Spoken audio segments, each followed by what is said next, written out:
خواهي قول دائما القرآني زور بكمي باسي أشخاص دكا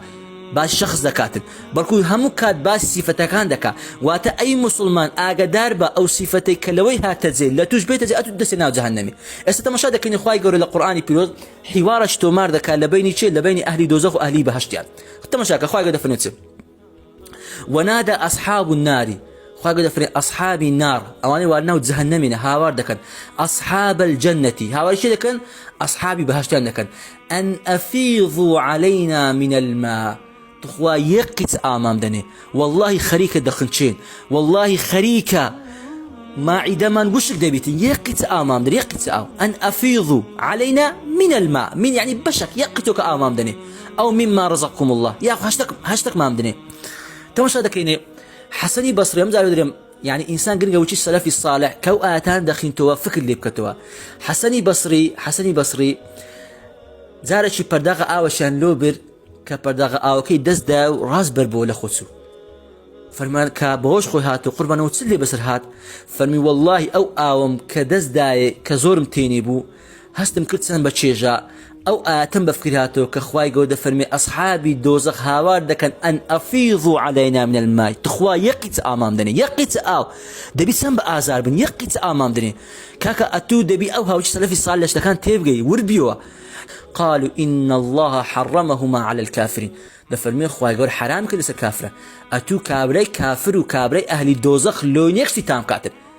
إلا سيلو هي ماء حميما يقطع أمعاءهم خواهي قد فرين وشي كلابيان لو هي لو ديت تيري تا ورا أو يبخو خواهي قد فرين فقطع أمعاءهم خواهي قد فرميتن لقر أو يدخوا هرتي ريخروك يا حمي بارت دبيت كو كلابي أو كهمون ريخروش استكاتن بارت كاتن زا استمشاكي أو أهل دوزخي ليران لباش أو آتي خواهي قول يكسر آيات بانزاويك بازي الصفة كان يندكاتن كخواهي قول بيما داري أو الصفات أهل دوزخين أواني لدوزخين أو الصفات يعنبوا باش أقر أو صفة لمن هاتزي باش أمش نامن أهل دوزخي لو أم نتيجيش مع أهل دوزخ بس لبو كافرانا يعني بس لبو مثلا كابرا شعر الزناي كاتن والله خواهي قول لوان دانا بتاخني طب شو استمشوا آياتك خواهي دفنسي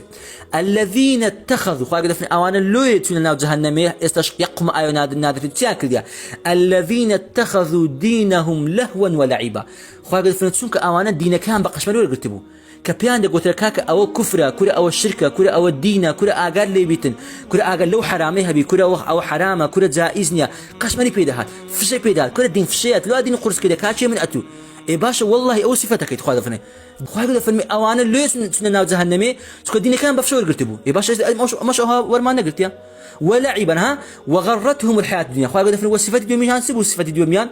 وجان هنا إغراء كردبو كابرتو كصاحب باربو صاحب بارداربو ساري زواني هبو باري باشي هبو فيلاي هبو مزرعي هبو إشي باش والشركة هبو ما أجي بازا ورقة ودقر وكأنما ناملتن خواهي قد فنمي جان الدنيا إغراء كردن أو دنياي كلكنا من قيمتنا بو كابل بنا أو دنياي دينك دوران يبيع دينه بعرض من الدنيا دينك يخذ لبنا وكبدناش دفرشت يا باش أو صفة لنا مسلمان يسألوا دانيا لابد دنياك دينك إهمال كرديا بيدري كاك أوشت حرامة في شيء بيدتن كاك ورخد في الدين كا في شيء بيدتن يا باش أو صفة لنا دانيا كجان دنيا أما إغراء كرديا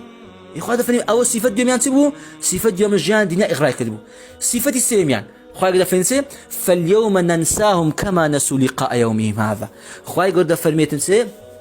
دفرمي أمش أو رول بيري دكين إهمالي دكين لو أي خوايا لو أو عذاب إهمالي دكين كما نسوا لقاء يومهم هذا تونك أوش لدنيا قيامة إهمال كردبو كبيدا قلت كاكا ورا خد في التوحيد كده قلت توحيد سكر التوحيد والشركة وتاخذها مشهور كده أنجو كاكا كبيدا قلت كاكا ورا خد في الحديث بيغمبري خوايا خد لآت شعر دقا خد في الدين كخريج علم با خريج لقى أو كسانة بقرك وخريج الدين خوش دويتن لكل سنة لقوا نعان دقرد أنجو كل شيء تاخذ يشتانه هي كل كاكا لو خبروا تيك توك يبقى برو سناب يبقى برو نظام رابي برو كان دوميني يبقى خوايا قد فرمي كما نسوا لقاء يومي هذا خوايا قد فرمي أوان لدنيا أمان إهمال كدو دينك مان إهمال كدو إيش أما إهمال عندك إيه باشا أوصي صفتك خواي قرب بعضك الصفات أهل دوزخينا كاكا تسنى نتو هي كاكا تسنى لمن هي كاكا دينا كم بفشور قلت يا جان دنيا أمني مغرور كدي أغم لدنيا كم نما باشا سيمشيا قيامة إهمال كدي إيه باشا هرس صفات لمن دانيا هرس صفات لتو دانيا لو أو كابرايا دستنا وجهنم لو تناتنا وجهنم بزحمة كاكا